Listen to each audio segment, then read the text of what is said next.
दोस्तों आज शुरू करते हैं एक्सरसाइज 7.2 से question number 6। If 1 2 4 y x6 and 3 5 are the vertices of a parallelogram taken in order, find x and y।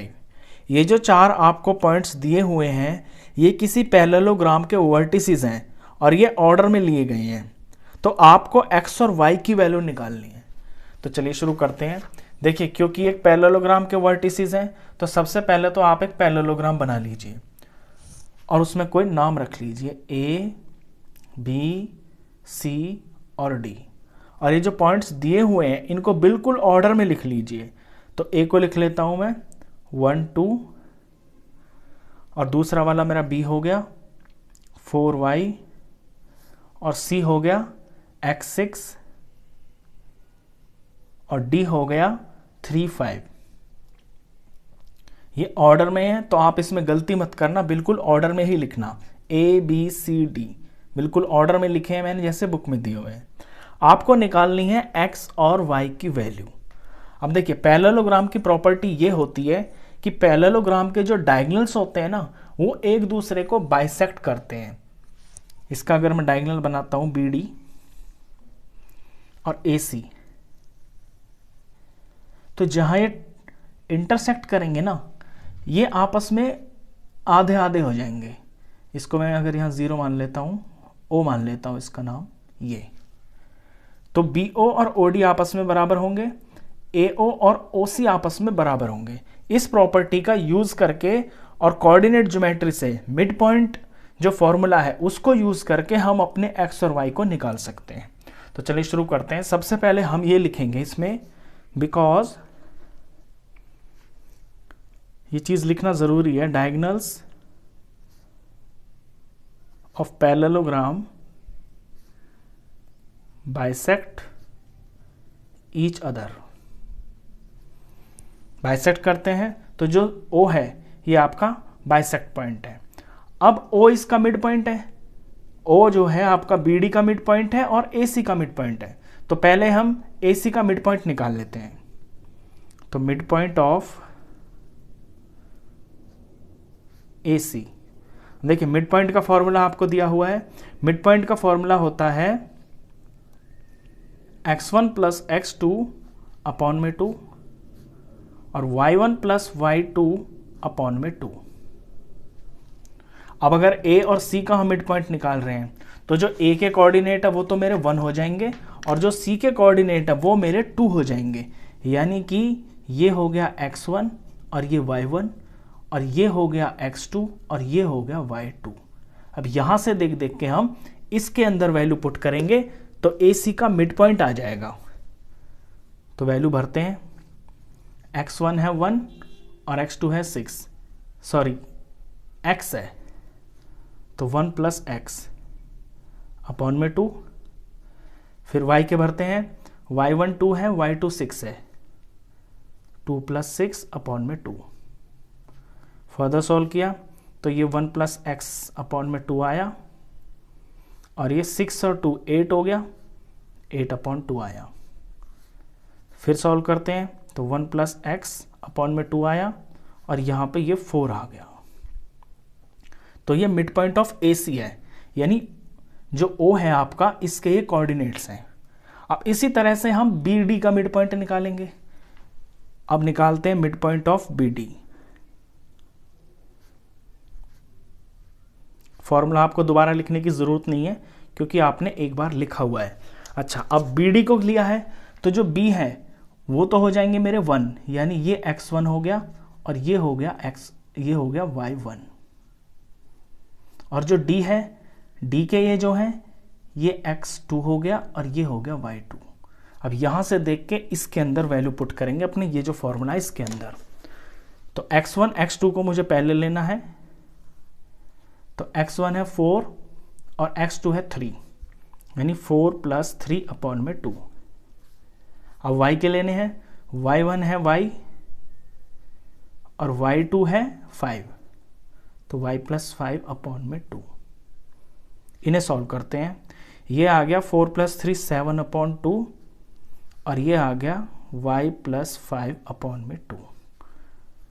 तो ये मेरे बी डी के मिड पॉइंट हो गए। अब ए सी का मिड पॉइंट और बी डी का मिड पॉइंट ये दोनों सेम है, इसे मैं नंबर 1 रख लेता हूँ, इसे मैं नंबर 2 रख लेता हूँ। तो इसे ऐसे लिखेंगे बिकॉज 1 इज इक्वल टू 2, क्योंकि दोनों का जो पॉइंट है वो ओ ही तो है, मिड पॉइंट दोनों का सेम ही तो है, तो ये चीज़ इसके बराबर है। तो जब इसके बराबर है तो ये x और ये वाला x आपस में बराबर होंगे। मैं मार्क करता हूँ, ये जो चीज़ है आपकी इसके बराबर होगी और ये जो y है इसके y के बराबर होगा। अब क्वेश्चन में आप एक पैटर्न देख रहे होंगे कि पहले वाले में तो आपको x अननोन है, यहाँ आपको x पता है, दूसरे में आपको इस वाले में y अननोन है, यहाँ y पता है, तो इसको इसके बराबर रख लेंगे, इक्वेशन बना लेंगे तो x आ जाएगा। इन दोनों को आपस में बराबर रख लेंगे, इक्वेशन बना देंगे तो यहाँ से y आ जाएगा, हमारा आंसर सॉल्व हो जाएगा। बस यही करना है अब इससे आगे। तो 1 + x को मैं 1 + x/2 को 7/2 के बराबर रख लेता हूँ। तो 1 + x/2 इज इक्वल टू 7/2। यहाँ से सॉल्व करते हैं तो x की वैल्यू निकलेगी आपकी, 2 को इससे करेंगे ऊपर वाले से तो 2 × 1 = 2 प्लस और 2x = 2x is equal to 2 × 7 = 14। तो 2x की वैल्यू आ गई आपकी, ये 14 यहाँ पे है, ये 2 इधर से चला जाएगा, यहाँ जाके माइनस हो जाएगा, तो 2x की वैल्यू आ गई 12। तो x की वैल्यू आ गई 12/2 डिवाइड करके आंसर आया 6। तो x पता चल गया आपको 6 है। अब इन दो से तो x पता चला और जो ये वाले हैं y वाले, इनसे y पता चल जाएगा। तो ये जो 4 है आपका वो इसके बराबर है y + 5/2 के। अब इसे रख लेते हैं, 4 इज इक्वल टू y + 5/2। यहाँ कुछ नहीं है ना इसके नीचे, तो 1 मानते हैं, तो इसको क्रॉस मल्टीप्लाई करेंगे, y + 5 को 1 से करेंगे तो y + 5 ही आएगा, इज इक्वल टू यहाँ 4 को 2 से मल्टीप्लाई करेंगे तो ये 8 आ गया। अब y की वैल्यू यहाँ से साफ साफ दिख रही है आपको, ये 8 है, ये प्लस का 5 इधर जाके माइनस हो जाएगा और y की वैल्यू आ गई आपकी 3। तो सिंपल सा क्वेश्चन था, ये आपके आंसर्स हैं। फाइनल आप इसे ऐसे भी लिख दें answer, therefore x is equal to 6 and y is equal to 3। बस, तो इसके अंदर आपका मिड पॉइंट लगा। ये क्वेश्चन 6 था। इसके बाद करते हैं क्वेश्चन नंबर 7। 7th क्वेश्चन के अंदर भी आपका मिड पॉइंट फॉर्मूला लगेगा। क्वेश्चन पढ़ते हैं पहले बुक से। Find the coordinates of a point A. A के कोऑर्डिनेट्स बताइए where A B is a diameter of a circle. Circle मैंने बना रखा है, ये डायमीटर मैंने बना रखा है और डायमीटर आपका है A B. Whose centre is 2 - 3, और जो सेंटर है ना इसके कोऑर्डिनेट्स आपको 2 - 3 दिए हुए हैं। एंड बी इज 1, 4, और बी जो है वो 1 और 4 है। और आपको निकालना है कोऑर्डिनेट्स ऑफ पॉइंट ए, यानी जो ए है ना इसके आपको एक्स और वाई निकालने हैं। तो ए के कोऑर्डिनेट्स को आप एक्स वाई मान लीजिए। तो क्वेश्चन तो आपको समझ में आ गया। अब इसके अंदर मिड पॉइंट लगेगा, क्योंकि आप जानते हैं कि जो जो डायमीटर होता है सर्कल का और उसका जो सेंटर होता है वो उस डायमीटर को 2 इक्वल पार्ट में बांट देता है। यानी जो सेंटर होता है वो आपके डायमीटर का मिड पॉइंट होता है।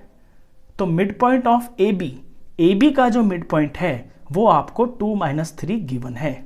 तो यहां से शुरू करेंगे सवाल को।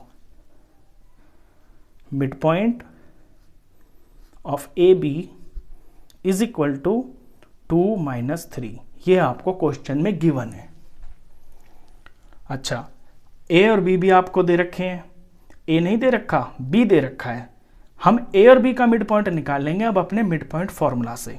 अब निकालते हैं mid point of A B. तो मिड पॉइंट का फॉर्मूला लिख लेते हैं एक बार फिर से, x1 + x2 अपॉन में 2, y1 + y2 अपॉन में 2। एक क्वेश्चन में जो भी फॉर्मूला आपका यूज हो रहा है उसे एक बार आप जरूर लिखें। अब यहां से अपने जो x और y हैं वो निकालेंगे। देखिए क्योंकि हम ए और बी को ले रहे हैं, तो जो ए है वो हो गए मेरे 1, यानी ये हो गया x1 और ये हो गया y1, और जो b है ये मेरे 2 हैं, तो ये हो गया x2 और ये हो गया y2। अब इन दोनों में से हम यहां से वैल्यू उठा के इस फॉर्मूले में पुट करेंगे। x1 यानी कि x और x2 यानी कि 1, तो x प्लस 1 अपॉन में 2, y1 प्लस y2 यानी y प्लस 4 अपॉन में 2। बस इसके आगे हम इसको सॉल्व नहीं कर सकते। अब क्या करेंगे, ऊपर देखिए आप, मिड पॉइंट ऑफ एपी आपको 2 और -3 दे रखे हैं, और आपने जो ये इंफॉर्मेशन है इससे mid point of A B निकाले, ये दोनों चीज़ें, लेकिन ये दोनों तो सेम है। अगर मैं इसको नंबर 1 रख लूँ और ये मेरा नंबर 2 है, तो 1 और 2 तो आपस में बराबर हैं। तो अब यहाँ लिखेंगे बिकॉज 1 इज इक्वल टू 2, तो इसका जो x है यानी कि पहला नंबर इसके x के बराबर होगा, जो पहला होता है। ब्रैकेट में आप जानते हैं ना, कोऑर्डिनेट्स के अंदर पहली चीज x होती है, दूसरी y होती है, तो इसका ये वाला x और इसका ये x ये आपस में बराबर होंगे, तो हम इनको इक्वेट करेंगे। तो 2 is equal to x plus 1 upon में 2, इसे इक्वेट करेंगे तो यहां से मुझे x की वैल्यू पता चल जाएगी। तो x प्लस 1 को 1 से मल्टीप्लाई करेंगे तो x प्लस 1 ही आएगा, और यहाँ 2 2s आर 4, तो x plus 1 is equal to 4, तो x की वैल्यू होगी आपकी 4 minus 1, therefore x is equal to 3। तो x आपको पता चल गया।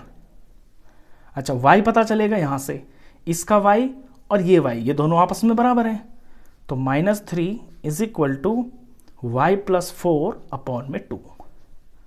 इसके नीचे कुछ नहीं है तो 1 मान लेते हैं, तो y प्लस 4 को 1 से मल्टीप्लाई करेंगे तो y प्लस 4 ही आएगा, इज इक्वल टू, और -3 और 2 को मल्टीप्लाई करेंगे तो 3 2s आर 6, और ये माइनस है तो माइनस का 6, तो y की वैल्यू हो जाती है ये -6, और प्लस का 4 इधर जाके माइनस हो जाएगा, तो therefore y is equal to -10। तो x मुझे 3 पता चल गया, y मुझे -10 पता चल गया, और मुझे अपने x और y ही निकालने थे, और x और y क्या है मेरे कोऑर्डिनेट्स ऑफ a, तो मेरा आंसर आ गया। Therefore coordinates of a are, x की जगह लिखेंगे 3 और y की जगह लिखेंगे -10। क्वेश्चन खत्म, ये आपका आंसर था। तो इस वीडियो में बस इतना ही। आई होप आपको ये दोनों क्वेश्चंस बहुत अच्छे से समझ में आए होंगे। वीडियो अगर अच्छा लगा हो तो प्लीज़ से लाइक करना, क्लासमेट्स में, फ्रेंड्स में शेयर करना, और 10th क्लास का कंप्लीट मैथ्स पढ़ने के लिए आप इस चैनल को भी सब्सक्राइब करना। Thank you.